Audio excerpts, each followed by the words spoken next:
суп твой. Извини, дорогой, что я отрываю тебя от очень-очень важных дел. У нас проблема. Нам надо поговорить про наших детей. Про кого? Про детей наших. Знаю, а что случилось? Андрюшина команда учора с Дюшор. Играла с факелом. Проиграли они. Это те, которые в красно-белой форме? Да, он расстроенный. Ага, сейчас решим. Алло, Владимирович, здравия желаю. Там у нас на стадионе группа людей, в красно-белых одеждах. Примите меры. Угу, все, счастливо. Все нормально. Что все нормально? У тебя 2 детей. Кто еще? Катечка. Ага, знаю. Ну и что она? Катечка 3 вчера получила. По алгебре. Алгебра, знаю. Отличница наша. Это, получается, красной ручкой, да? В тетрадку, в белую. Сейчас решим. Владимирович, да, опять я. А ты вообще знаешь, что у вас в школах происходит? Да, педагоги ваши там, Да, разберитесь уж, пожалуйста. Все-таки школа, детьми занимаемся. Все, давай, счастливо. Решил, не будь больше алгебры. Знаешь что? Я очень устала. Я постоянно на работе. Я постоянно дома прибираю, стираю, готовлю. Я сказала, чтобы мои родители приехали на выходных, мама с папой. Это которые тесть и теща, да? Туда. Ага. Сейчас решим. Что ты решишь? Алло, Владимирович. Ну да, короче, слушай, беда и мою семью не обминул, да. Есть тут еще с гнильцой. В чатах каких-то переписываются. Да? Угу. Не, прям можете забирать. Угу. Все, не мешаю. Спасибо. Не приедут они. Все нормально. Почему? Ну, их чат признали экстремистским. Все. Знаешь что? Это не все. Вообще-то у меня одна проблема. Ага. Она сидит тут. Ага. У меня муж дебил. Ага, сейчас решим. Владимирович, еще проблемка. У жены моей муж дебил, Как зовут? Тезка твой полный. Гурский Алексей. Ага. Приезжайте, забирайте. Ну, невозможно уже, дебил какой-то. Угу. Все, счастливо, не мешаю, пока. Решил. Идиот. Ага. Я открою!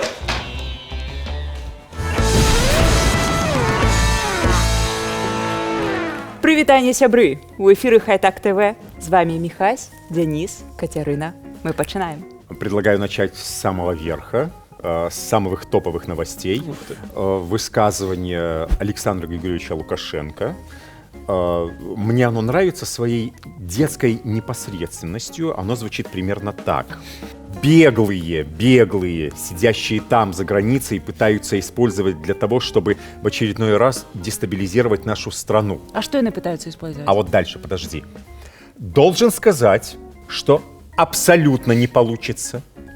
На этот раз у них уже вообще ничего не получится. Вот в этот раз все. Вот сейчас, вот стопудово, вот сейчас точно ничего не получится, что бы они ни пытались. Я не знаю, что не получится дестабилизировать.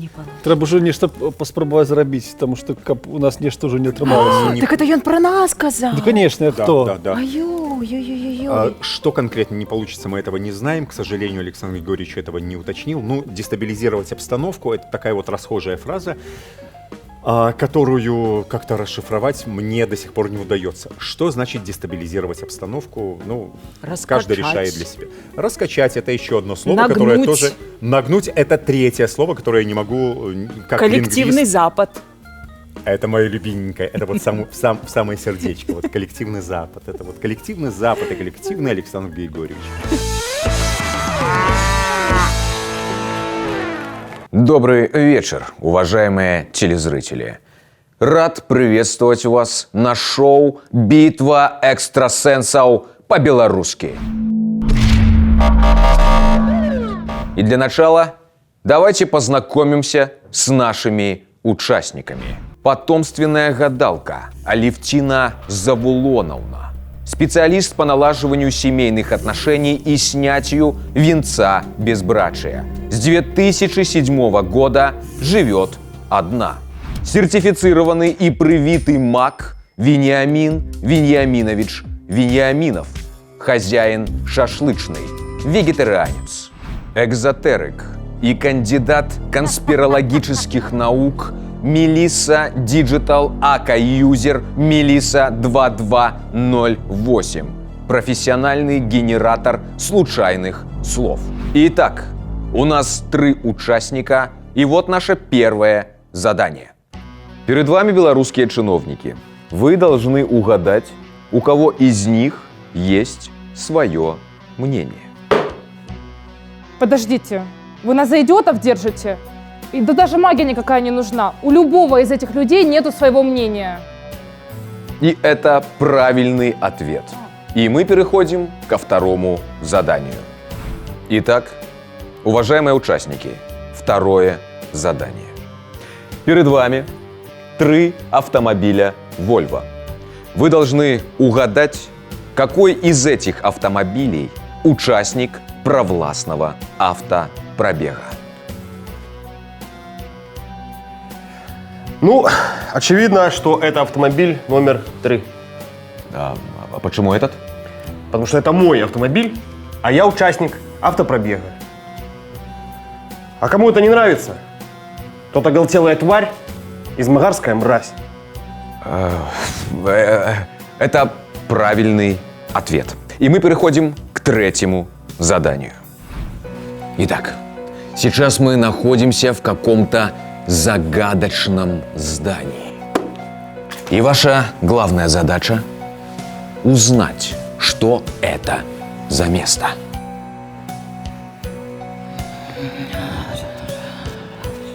Она говорит: о да, я чувствую. В этом месте произошло что-то ужасное. Я прямо слышу жар, пламя и запах дыма. Да, она права. Я вижу фамилии, я вижу какой-то таинственный список. Я вижу много-много людей. У них крайне негативные эмоции. На основании видения моих коллег я хочу сказать, что в этом месте состоялись магические обряды с использованием огня. Наверняка это какое-то ритуальное капище. А я хочу сказать, что вы все недоумки, все втроем вы недоумки, потому что на этом месте находился избирательный участок. И именно на этом месте были сожжены все неправильные бюллетени. Ну что ж, а мы переходим к следующему заданию. В этом конверте лежит фотография одного человека. Ваша задача – описать человека, чья фотография лежит в этом конверте. Позвольте. Угу. Так. 6. Значит, это я вижу на этой фотографии ужасного человека. Это какой-то самодур и сатрап. Более неприятного человека себе сложно вообще представить. Спасибо. А теперь давайте посмотрим, чья же фотография в этом конверте.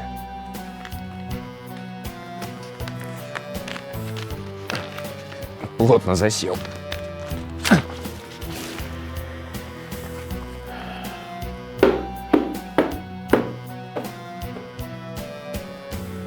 Ну что ж, не надо быть экспертом, чтобы понять, что ждет нашего самого умного участника. Ну, а наши приключения продолжаются, а ваши приключения только начинаются. До свидания. Увидимся. Если увидимся. Трибуна.ком, сайт такі на умові ананімності, взяла інтерв'ю у одного спартовця білоруського, у стрелка з Лука, який підписав якраз про уладний ліст, і він виказався про міграційний кризис на мяжі. Што він сказав? А можа гэтых бежанцаў на мяжы і зусім няма? Амерыканцы ж паказалі палёт сваіх касманаўтаў на месяц, а потым гэта аказалася няпраўдай. Может, и такая самая ситуация с мигрантами? А я продолжу эту тему. А может быть, Земля плоская? Ну, никто не доказал, что она круглая. Так, может быть, и мигрантов нету на границе? Ну мы ж Так не может скатваемся. А можа гэта нейкія здымкі? Можа гэта як амерыканцы здымалі Паказуха. Кубрык здымаў амерыканцу, а ў нас што Беларусь фільм? Можа несанкцыянаваны просто фільм здымаецца, можа гэта партызаны. Як Беларусь фільм може знімати несанкціонований фільм? Да ти Ну я, що? конечно, Да, а это можа ж быць знімалі. яшчэ версія, што можа быць гэта нейкі новы беларускі нео, які так вось это ложкі не существует. І Синяя таблетка, красная таблетка. та чырвоная, зялёная таблетка, ён их змяшаў і яго такое, а можа няма іх, ребята, можа ён прыедзе гэты лучнік паспрабуе праз іх руку прасунуць, можа ён падумае, што гэта галаграма. А лучше всего посоветовать лучнику, дорогой человек, просто стреляй, просто занимайся спортом. Вот в твоем отношении именно вот эта фраза, что спорт вне политики, максимально действует.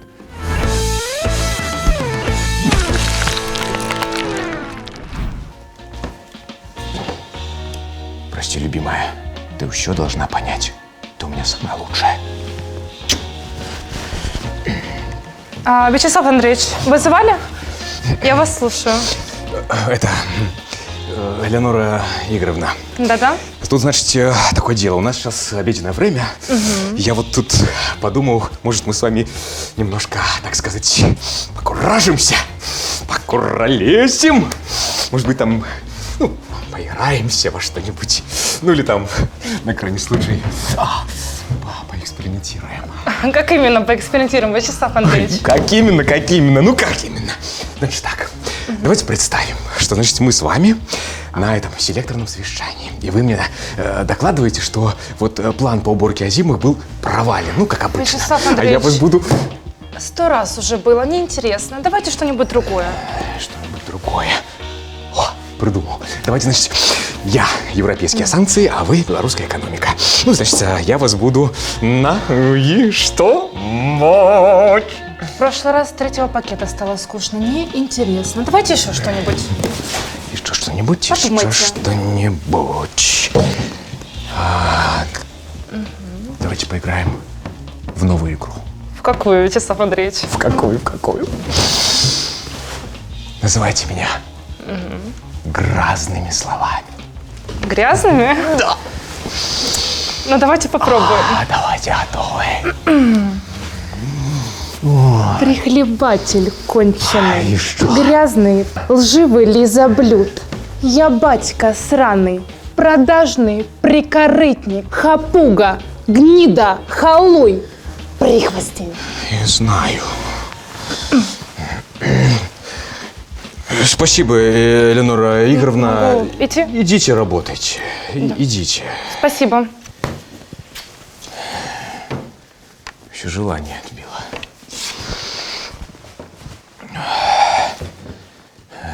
Наколдовала, да? Зараза.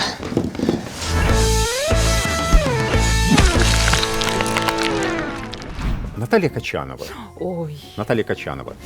По поводу мигрантского кризиса высказалась, ну, ясное дело, за язык никто не тянул, сама высказалась. Глава Совета Республики Наталья Качанова возмутилась, что западные страны пытаются обвинить Беларусь вот в этом всем. Она сказала, что мигранты попали в нашу страну законно. Более того, по безвизовой программе. 80 стран, граждане 80 стран могут попадать в нашу страну без виз.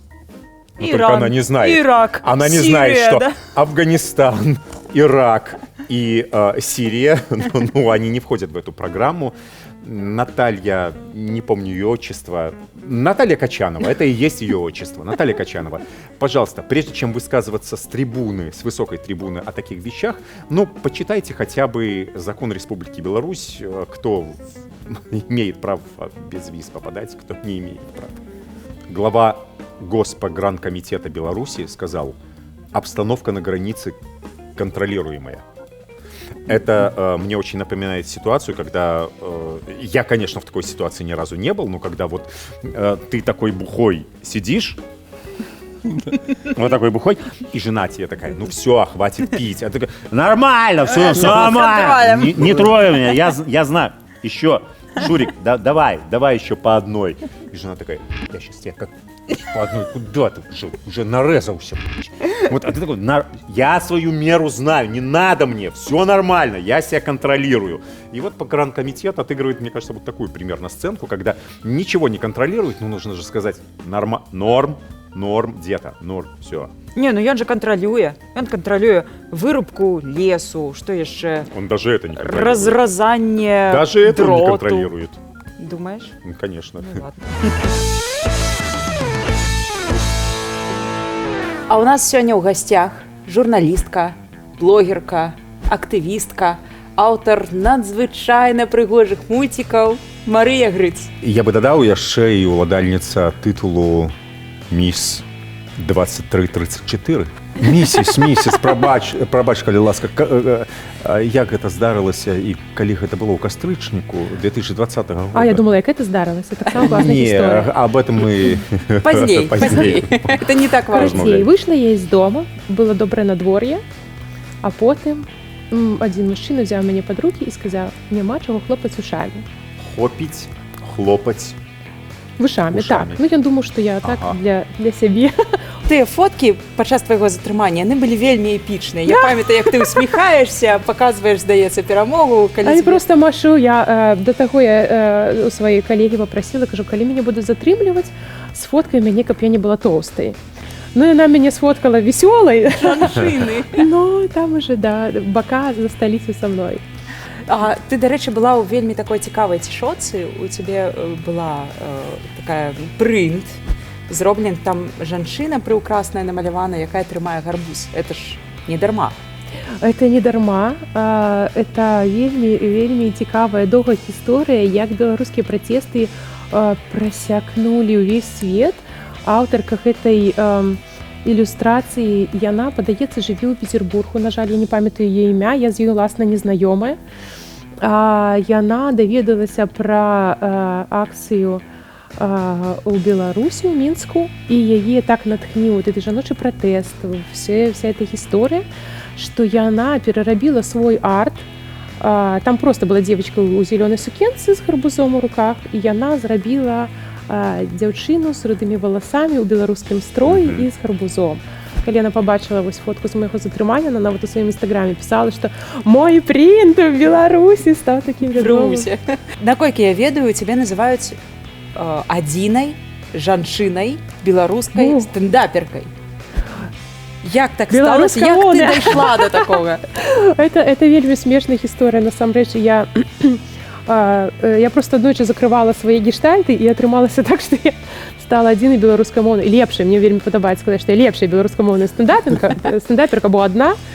Таму як бы і горшая ў той жа час, но лепей выбіраць з гэтых двух. Вось, я выйшла на сцэну, было дуже страшна, і я чытала маналог вось пра тое, што адбываецца з беларускамоўным беларусам у Беларусі.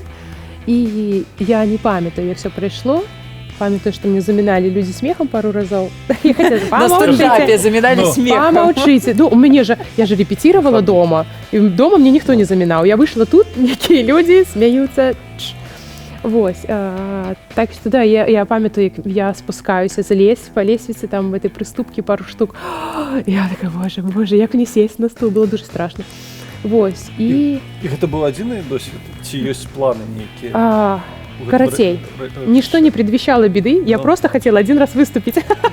Но не, потом меня эта штука затягнула, ну не только я, видите, Комиссаренко уже полсвета объездила, не. Я ніколі не хотела займацца этим сур'ёзна, но потом был яшчэ один выступ.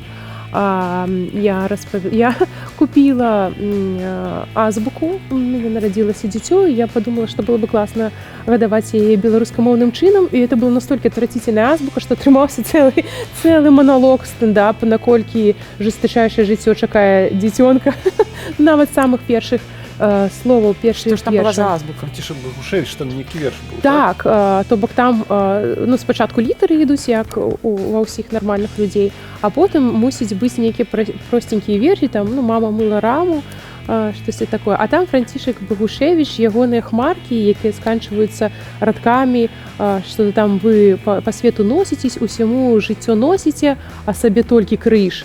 Думаю, перший вірш «Дзіцёнка» про те, як помирають хмари. У принципі, ну, дзіцё одразу говорить, я беларус у Беларусі, собрались, нам треба вижити. Послухай, ти ж авторка шматліких проєктів. О боги, ну да. Просто зараз. Чим живеш, які, може бути, проєкти готуєш? У нас на носі реліз самого моего любимого проекта. Это мультик про важаняток. Караці, перший епізод у нас був про ми вчилися лічити. Другий... Это Это мультик дитячий для- мультик. Мгм. Дитячий мультик. Я просто не ведаю, з якого часу почати, бо я этим живу 2 роки. Адукаційний, Планувався так, но ён настільки пригожий, що ён... важанятка. Так, там сім'я Вожика, Вожа, Пих-Пих, мама і тата, ну, поколены, просто мама і тата. І я вам не розкажу, про що гэты мультик, но про вясёлку. Ось, ми будемо вчити кольори, і там дуже класне все. Перший мультик ми вчилися лічити, другий мультик ми співали просто, щоб чоловіку можна було повеселитися, поспівати з дитёнком под ялинкой. Дякую вашей жонце за то, что она поспевала эту песню. Вот это да! Тая самая Щучинщина. Якая прекрасно справилась с вальсом для дитячей казки. Это щиро лепший выканаўца для гэтай ролі. Ось. І там так, ну, во всіх мультиках мы покидаем такие малюсенькие пасхалочки, каб все зразумелі, что Про что гэты мультик насамрэч? Не, насамрэч, збольшага для, ну, в основном для деток, вось просто там такие маленькие подаруночки для уважливых заўжды мы покидаем. Як називається YouTube канал? Близняты, важаняты. А що треба Близняти, зробити? важаняти. Що треба зробити, щоб з'явилася 4 серія? Що треба? Назбирать $5000. Ого! На И 2-3 хвилины. Это вельми мало, широ.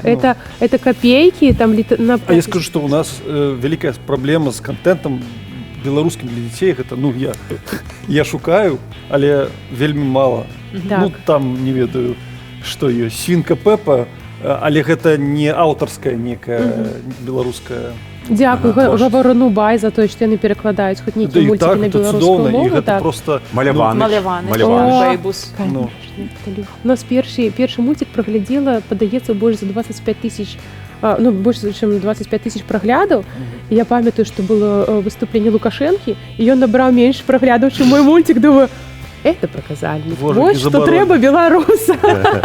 Мультики про А вожиків. якой ти бачиш будучиню Білорусі?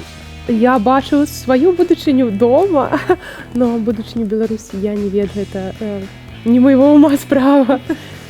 Щиро, ну, моя одинная ідея, що я смогу вернуться як мога хутчэй. Ну, я еду домой кожную секунду. Вось нават на мапе украинского метро есть станция... Мінська. Не, Минская, понятно. А есть станция Клоуска.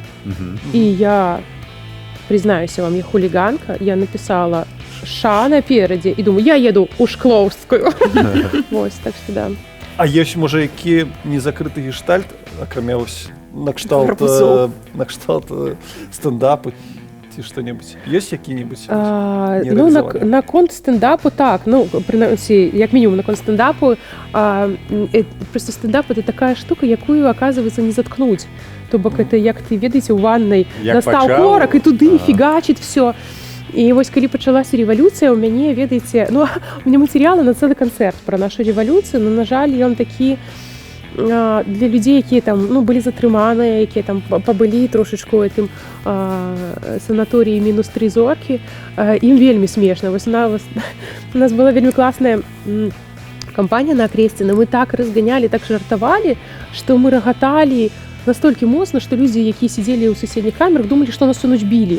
И они вельми хвалявалися за нас, а мы просто не могли заткнуться. Приходили эти менты, били у двери, как мы заткнулись, а это немагчыма.